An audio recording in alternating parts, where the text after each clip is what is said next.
Welcome back to Tushir and tech. আজকের ভিডিওটিতে আমরা শিখব কিভাবে একটি প্রফেশনাল নিটিং ড্যাশবোর্ড যা দিয়ে আপনি approval, unapproval status, dyeing factory output, account holder wise performance এবং বায়ার ওয়াইজ প্রোডাকশন সব এক জায়গায় দেখতে পারবেন। তা ভিডিওটা শুরু করার আগে আপনাদের কাছে ছোট্ট একটা রিকোয়েস্ট, প্লিজ আমার চ্যানেলটি সাবস্ক্রাইব করবেন এবং পাশে থাকা বেল আইকনটি অন করবেন। ইতিপূর্বে যারা চ্যানেলটি সাবস্ক্রাইব করেছেন তাদেরকে অসংখ্য ধন্যবাদ। আমি মূলত মাইক্রোসফট এক্সেলে IEP knitting dyeing garments textile এর বাস্তব ভিডিও টিউটোরিয়াল দিয়ে থাকি। যদি ভিডিও টিউটোরিয়ালগুলো ভালো লাগে তাহলে লাইক, কমেন্ট, শেয়ার করতে ভুলবেন না। তাহলে চলুন মূল ভিডিওটা শুরু করি।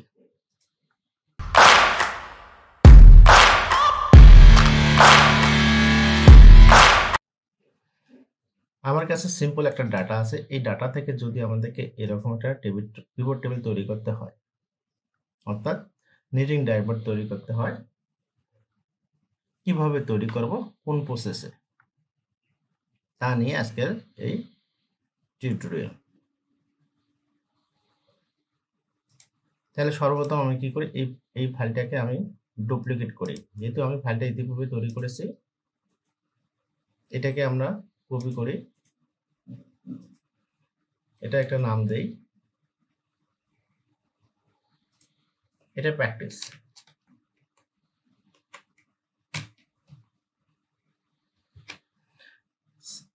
আচ্ছা, এটার নাম দিলাম প্র্যাকটিস আর ওটা অরিজিনাল ফাইল।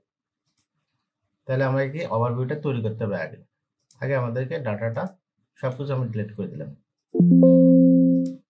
কোনো কিছু রাখবো না। এখন এই লেআউট অনুযায়ী ফাইলটা আমরা তৈরি করব। এটা হয়তো একটা ভিডিও টিউটোরিয়ালে করা সম্ভব না, যেহেতু অনেকগুলো বিষয় আছে।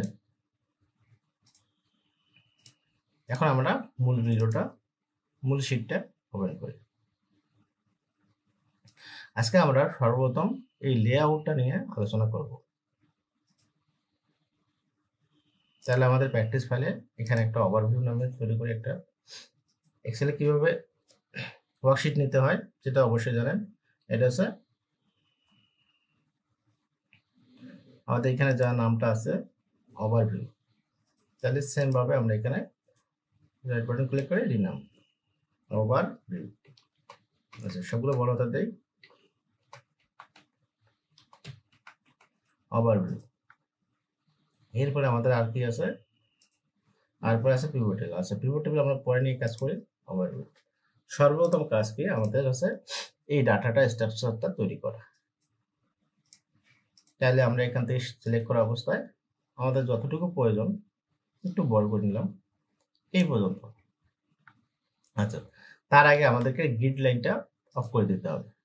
এই গ্রিড লাইনটা অফ করে দিলাম, ওকে। এবং কালার,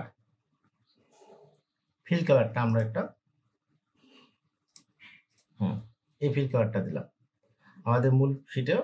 আচ্ছা, মূল শিটে যেভাবে আছে সেভাবে করি। তাহলে আমরা সিলেক্ট করা অবস্থায় এই কালার স্ট্রাকচারটা এটা রাখছিলাম, জি। এরপরে আমাদের কাজ এই শিটগুলো নেওয়া। এখানে যে একটা শিট আছে, এখানে শিট আছে, এই যে একটা শিট আছে, এই একটা শিট আছে, এই সবগুলো শিটকে নিয়ে নেওয়া। তাহলে আমরা কি করব, প্রথমে আমাদের একটা ইনসার্টে যাব। ইনসার্ট থেকে আমরা শেপ বিল্ডার আছে, এই শেপ থেকে আমরা আমাদের স্ট্রাকচার অনুযায়ী, আচ্ছা এখানে একটা শিট আছে, এটা একটা নিলাম, একটু দূরে রাখলাম। এবং এটাকে আমরা কালারটা কি করব, ফরম্যাট শেপে যায় আমরা কালারটাকে এটা দেব প্রথমে। তাহলে আমরা কি করলাম, এটা একটা দিলাম, আবার এটা নিচে একটা রেখে দিই। আচ্ছা, যদি আমাদের, আচ্ছা এটা একটু বড় হয়েছে, একটু ছোট করে, আচ্ছা ডিলিট করে সেম মাপে সবগুলো রাখার চেষ্টা করব, ওকে। আমরা মূল শিটে দেখি কিভাবে আছে।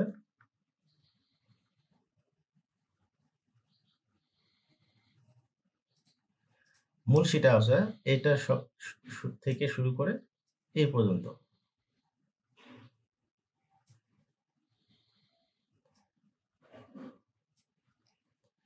এটার উপর আমাদের স্ট্রাকচার তৈরি করবো আবার একটা। এটাকে আমরা এই কালারটার থেকে আরেকটু কালার ভিন্ন করি। তাহলে কি করবো, হোমে যাব, হোমে যে কালার স্ট্রাকচারটা এটা সিলেক্ট করা অবস্থায় একটু এটাতে একটু ভিন্ন কালার দিলাম। এরপরে আছে আমাদের পরবর্তী স্টেপগুলো নেব।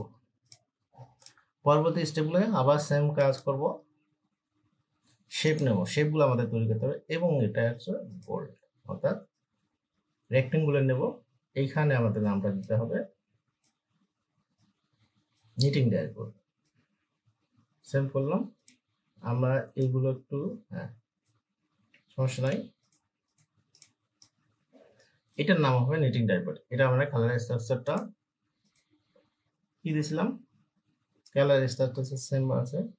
আচ্ছা, এখন নিটিং ড্যাশবোর্ডটা আমরা সুন্দর করে নেব। তাহলে আমাদের এটা কালার স্ট্রাকচারটা কি করব, হোমে গিয়ে এই কালারটা নিলাম এবং এখানে রাইট বাটন ক্লিক করে টেক্সট এখানে আমরা লিখি KNI নিটিং ড্যাশবোর্ড। এটা একটা simple board, BOARD board, knitting dashboard. তারপরে কি কন্ট্রোল E দেয় এবং এটা কন্ট্রোল A দিলাম এবং এখন ফন্ট সাইজটা আমরা যদি বাড়াই, ফন্ট সাইজটা একটু বাড়াই এবং ফন্ট স্টাইলটাও একটু বাড়াই। ফন্ট স্টাইলটা আমরা আপনাদের পছন্দ অনুযায়ী দেবেন। আমি সাহস মনে করলাম এটা দিলাম এবং কি করব, এটা আমরা এত বড় দিলে এটা খারাপ দেখা যাচ্ছে, একটু কমাই এবং লেখাটা একটু এইখানে একটা ইন্টার দেই, দিয়ে উপরে স্ট্রাকচারটা আমরা যদি একটু কমাই, মানে কি আমরা হাইটটা একটু যদি কমাই তাহলে হচ্ছে একদম উপরে, হ্যাঁ, তাহলে আমাদের মাঝে বরাবর চলে আসে। আবার এটা কি করি, একটু ছোট করে নিই, একটু ছোট করে নিলে পারফেক্ট, মানে আমাদের পজিশন অনুযায়ী আমরা নিয়ে নিলাম। এখানে আমরা আর কিছু ডাটা নেই, আমরা যে কালার স্ট্রাকচারটা দিয়েছিলাম সেম। ওকে, এর পরবর্তীতে স্টাইলে আমাদের 1 2 3 এই তিনটা স্টাইলে সেম নেব। তাহলে কি সেম যাব, ইনসার্টে যাব, শেপ নেব এবং বিল্ডার। প্রথমে থাকবে তিনটা এক স্টাইল হবে। কালার এটা হোয়াইট, এখানে গিয়ে এবং হোয়াইট স্ট্রাকচার নিলাম। তাহলে হচ্ছে কন্ট্রোল সেম কন্ট্রোল তিনটা। আচ্ছা, যখন তিনটা নিলাম তখন আমাদের কি হয়েছে, এইগুলো একটা সাইজ একটু বড় হয়েছে, তাহলে একটু ছোট করি, এটা একটু বাড়ানো করি, এটা একটু করি। তাহলে আমাদেরকে তিনটে স্ট্রাকচারে সেম পজিশনে সেম লোকেশনে রাখতে হবে। সেভ দিলাম। পরবর্তীতে আমরা তিনটা, এরপর আছে একটা, এই যেটা সেম। আমরা এটা পরবর্তীতে কালার স্ট্রাকচারগুলো আবার চেঞ্জ করতে পারি। এটাকে কপি করি, কপি করে এখানে আমরা একটু বড় নেব, এটা কিন্তু ছোট হয়ে গেছে, এখানে একটা ছিল, তাহলে আমরা কি করব, এটা একটু বড় করি, আরো বড়, একটু বড়, যেহেতু এখানে স্ট্রাকচার আর এইখানে আমরা আরেকটা এটা চাপি আরেকটা ছোট দেই। তাহলে মূল শিটে আমরা দেখি যে একটু বড়, এটা একটা বড়, এটা একটা বড়, মোটামুটি আর কি। এর পাশে আরেকটা হবে, কি হবে, পাশে আরেকটা হবে। মূল প্র্যাকটিস এটা আমরা যাই, এটা হ্যাঁ, পাশে আমরা এদিকে কিছু আমরা এটা দেখে নিতে পারি যে আমরা কোন পর্যন্ত নিয়েছিলাম। এখানে এখানে অনেক এই পর্যন্ত নিয়েছিলাম। তাহলে এখানে আমরা সেম কাজটা করি। হ্যাঁ, এ থেকে নেই, কালার দেই,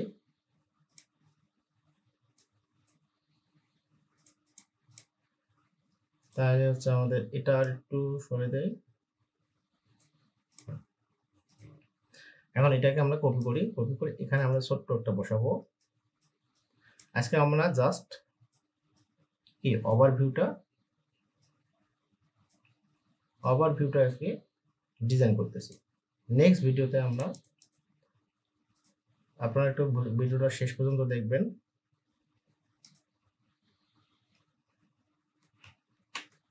এরপর আর একটা কি ওভারভিউ আছে দেখি। হ্যাঁ, এই আমাদের মোটামুটি এই স্ট্রাকচারটা শেষ। নেক্সট ভিডিওতে আমরা দেখব কিভাবে এই স্ট্রাকচারগুলোকে ডিজাইন তৈরি করতে হয়। আচ্ছা, তাহলে আমরা কি এটা একটু ঠিক করে নেই, এটা একটু বড় করে দেই। এখন নিচেরটা আমরা একটু বড় করে দেই।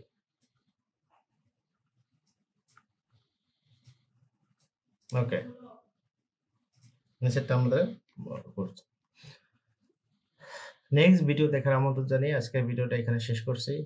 অবশ্যই ভিডিওটা দেখবেন এবং কেমন লাগতেছে কমেন্ট করে জানাতে ভুলবেন না। তারপরে see you in the next morning video. আল্লাহ হাফেজ।